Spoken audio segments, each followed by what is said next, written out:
Welcome. You're diving into the deep dive. Hello. Today we're really trying to pin down something quite specific. When does the sealing of the 144,000 actually finish?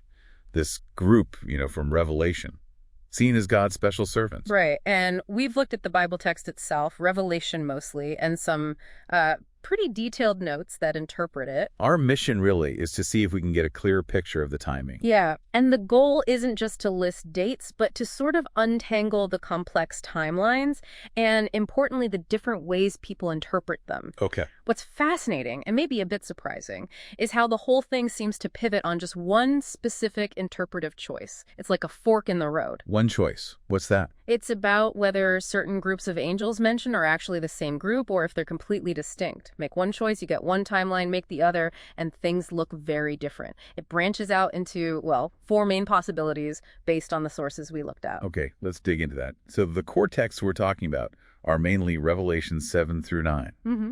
Chapter 7, verses 1 to 3, that's where we see four angels holding back the four winds.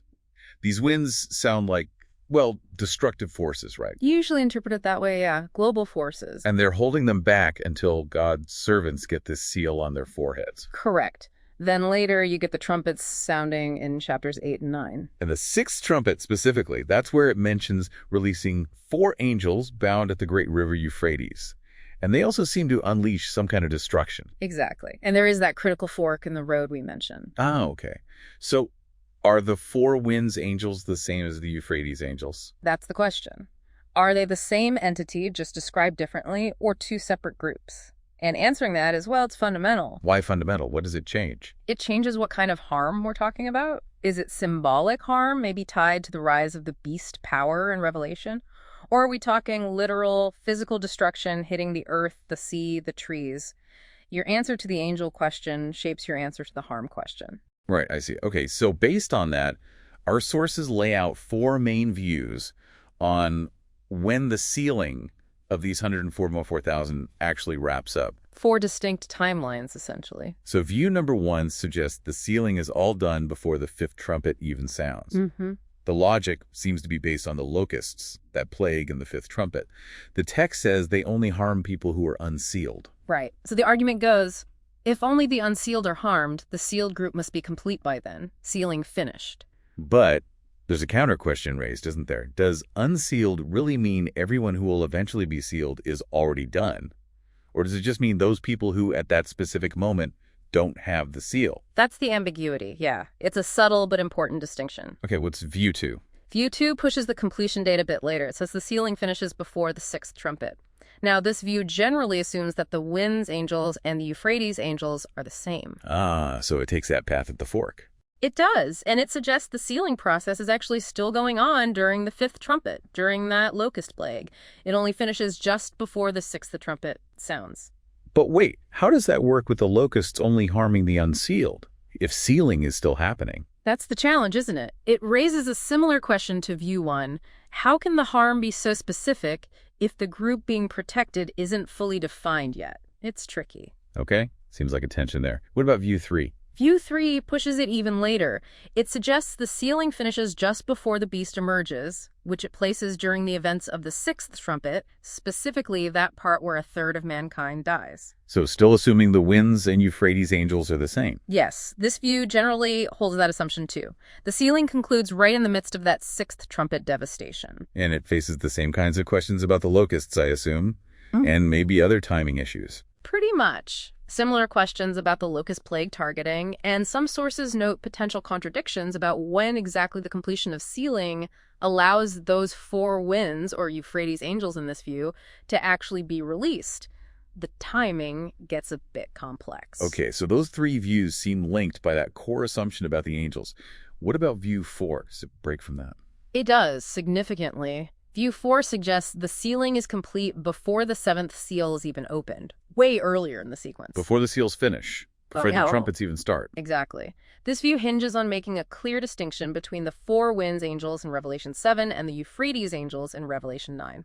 They are seen as separate. So the winds are What then? In this view, the winds represent literal physical harm to the earth, sea, and trees, held back until the 144,000 are sealed. And that sealing, they argue, is fully completed at the sixth seal. At the sixth seal, wow. Yeah.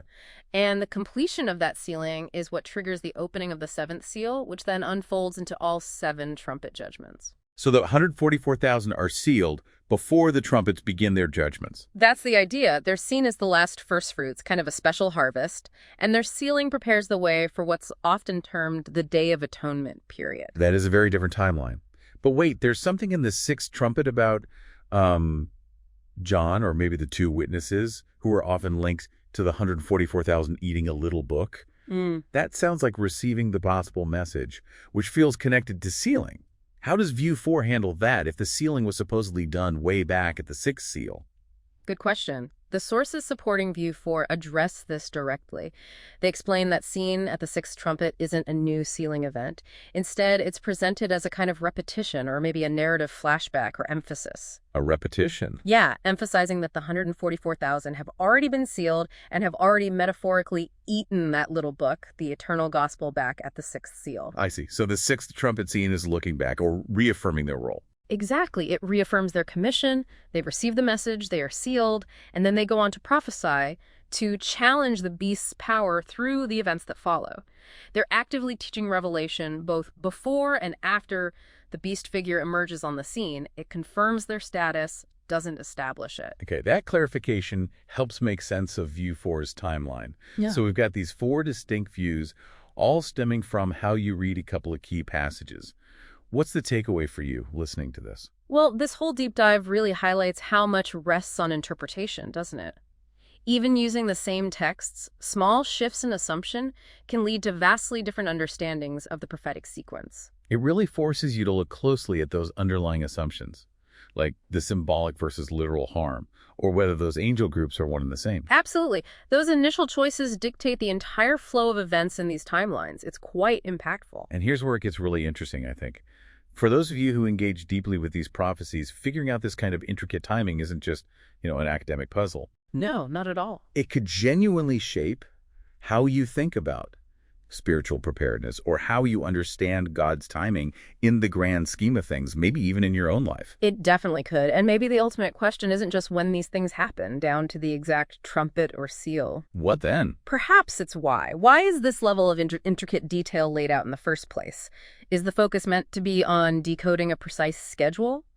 Or is it perhaps more about illustrating the nature of faith, of perseverance through really difficult, tumultuous times, regardless of which specific chronological interpretation you land on? That's something profound to chew on. Why the detail itself?